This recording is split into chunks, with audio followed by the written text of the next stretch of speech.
Who was the first human being to ever pick up a pen? Who was the man who decoded the language of the stars and taught humanity how to stitch clothing?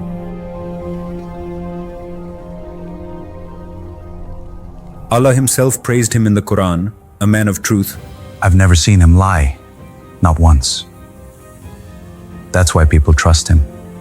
A prophet, someone raised to a high station. The world knows him as Enoch. In Islam, he is Prophet Idris alayhi salam.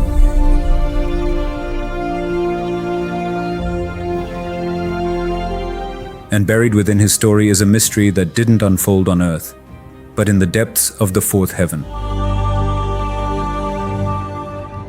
Today, we uncover the story of the man whom Allah Himself elevated.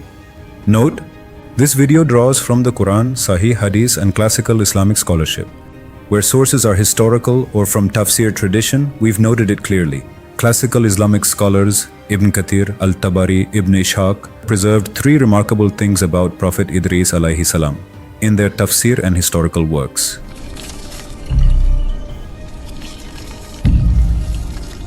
These are not standalone Sahih Hadiths, but they have been part of Islamic tradition for centuries. First, the pen.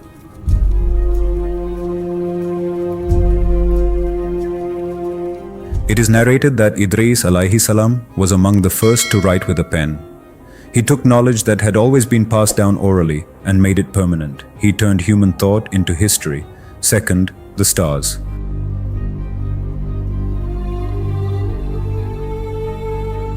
Allah gifted him with knowledge of astronomy. He studied the movements of the sun, moon and stars, calculating time, seasons and the patterns of the heavens. A prophet whose eyes were on the sky and whose heart was with his Lord. Third, the needle.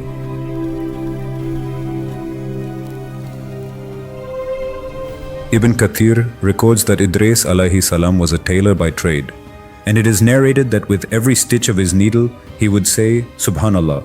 Behold this cloth, the stitches are flawless, such precision. A true master. It is sacred work, truly inspired. His hands are guided by the divine. His work was his worship.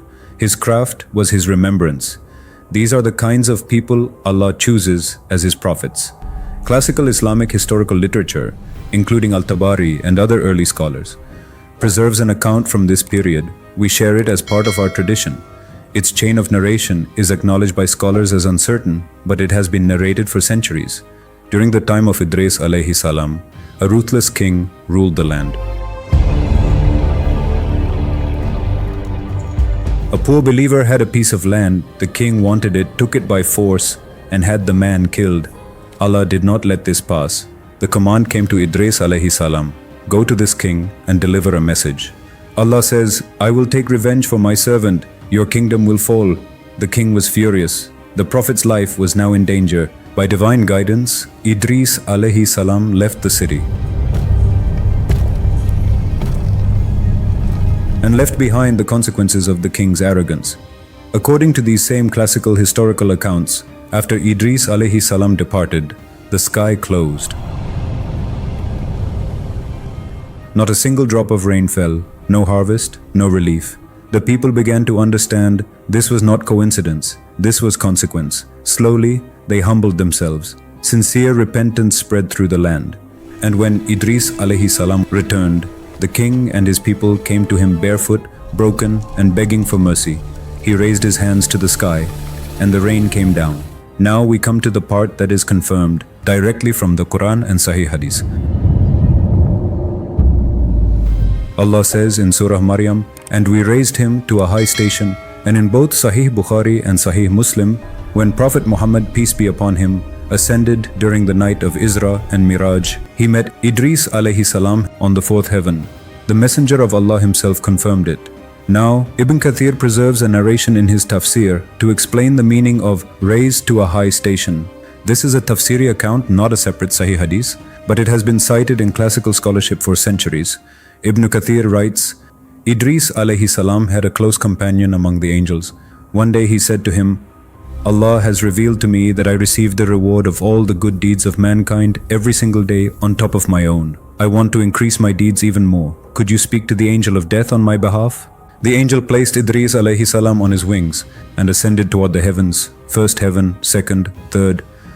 And when they reached the fourth heaven, they found the angel of death.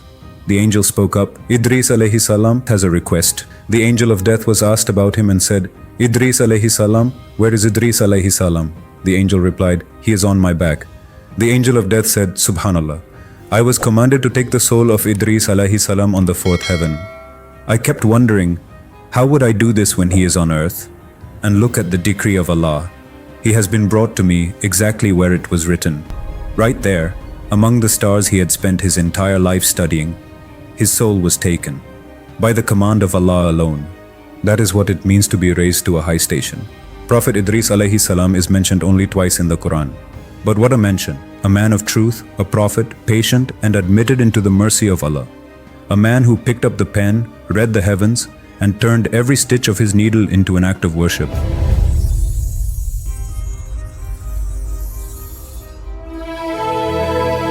And Allah elevated him in a way no one could have imagined. The message is simple. When knowledge and faith walk together, Allah opens doors that defy every law of this world. If this story moved you, hit like and drop Subhanallah in the comments. Subscribe for more deep dives into the lives of the prophets, always with honesty, always with sources. Until next time.